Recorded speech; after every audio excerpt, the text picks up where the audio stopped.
So, for today's agenda nga, so ngayon yung ika-40th anniversary ng pinakamalaking gawain ni El Shaddai. Bali, nagluto nga ako ng babaunin namin, so adobong manok. So hanggang kinabukasan pa kasi kami doon, tsaka ito yung pinaka-the best na ulam kasi ito yung matagal mapanis. So ayan, for the asikaso ng mga baon, tapos tasty, tapos yung mga biskwit, tsaka inumin ni Baby CL. Bali, first time ko nga lang din madadala sa CL sa pinakamalaking gawain. So, meron kasi by chapter. So, kami ang chapter namin sa May Pag-asa sa Our Lady of Hope Parish. So, doon, nadala ko na si Baby CL. So, by next month nga, September, so mag-anniversary ulit yung chapter namin. So, makwento ko nga lang kung paano ako naging El Shaddai. So, paano kami naging El Shaddai? Kaming pamilyang Ariola. Bali nga yung mama at papa ko. So, binata't dalaga pa lang sila. Member na sila ni El Shaddai. Naging active na sila doon. Naging choir sila, yung mama ko, ganyan. Then yun, tapos yun nag-start kami mag-dancer.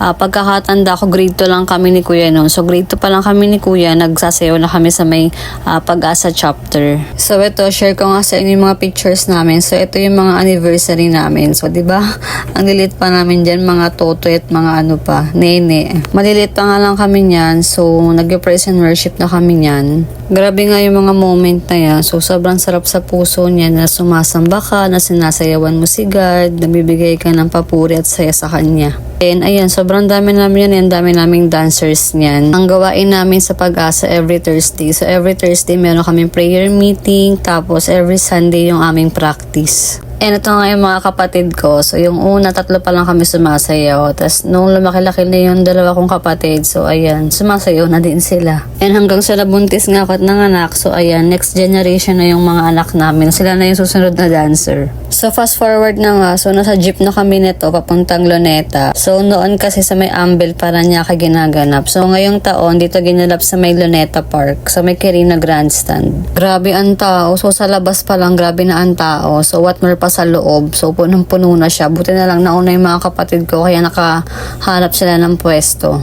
Ito na nga yung spot namin. So, ayan na yung pwesto namin. Buti na lang talaga, nakahiram ako ng tent. So, dapat kasi, ang final ko na decision, di mo na ako makakasama. Kasi nga, di ba, maulan ngayon. Eh, naano ko, wala akong tent. So, sabi namin, di Daddy King si Baby CL, pag umulan, wala masisilungan. Kaya, yun, nagtry ako. Sabi ko, kung may hiram kami ng tent, kugo kami. Pero kung wala, wag na po muna.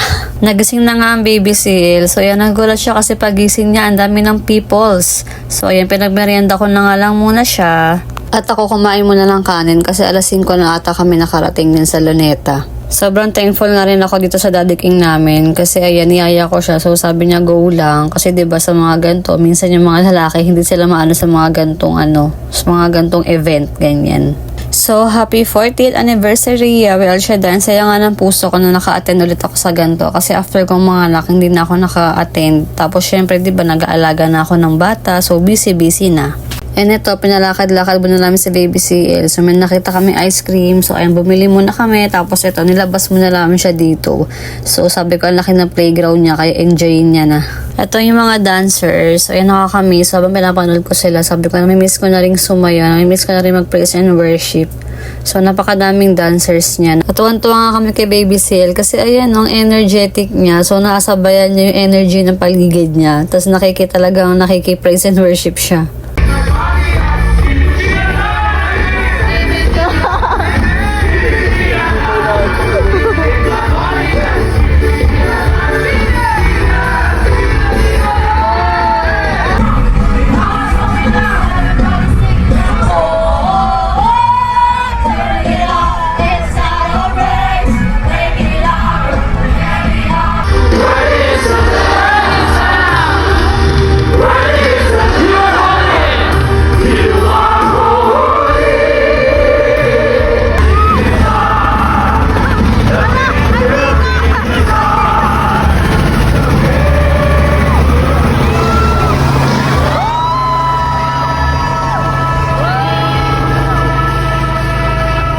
So, ayan. So, tapos na nga yung gawain yan. So, alas 6 na lang umaga niyan. And ito, nadaanan nga namin itong mga kalapate. So, nag-stop muna kami. Kasi si Baby CL, gustong-gusto niya ng bird.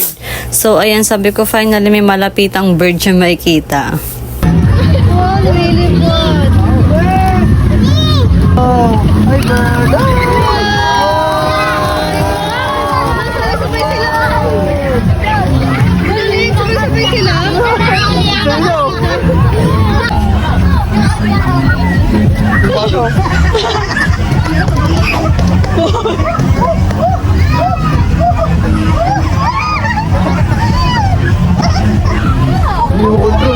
Sa sobrang saya nga niya na baby seal, minsan din niya na makontrol, kaya hindi niya alam kung ano yung reaction niya.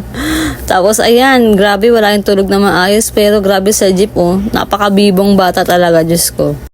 Opo, ang galing mo nga eh. Bilib na bilib ako sa'yo eh. Oh, dito. Bye. Bye. Hindi na mo siya bye. So hanggang dito na nga lang. So grabe din talaga pasasalamat namin ng araw na to kasi hindi siya umulan. So talagang grabe. Thank you Lord talaga kasi binigyan nyo kami ng magandang panahon. Alam niyo yun, di ba tag-ulan ngayon ng mga past few days. So talaga nung araw na yan, nung August 17 and 18, dahil walang ulan as in. Hanggang sa pag-uwi namin hanggang kinabukasan. So thank you Lord.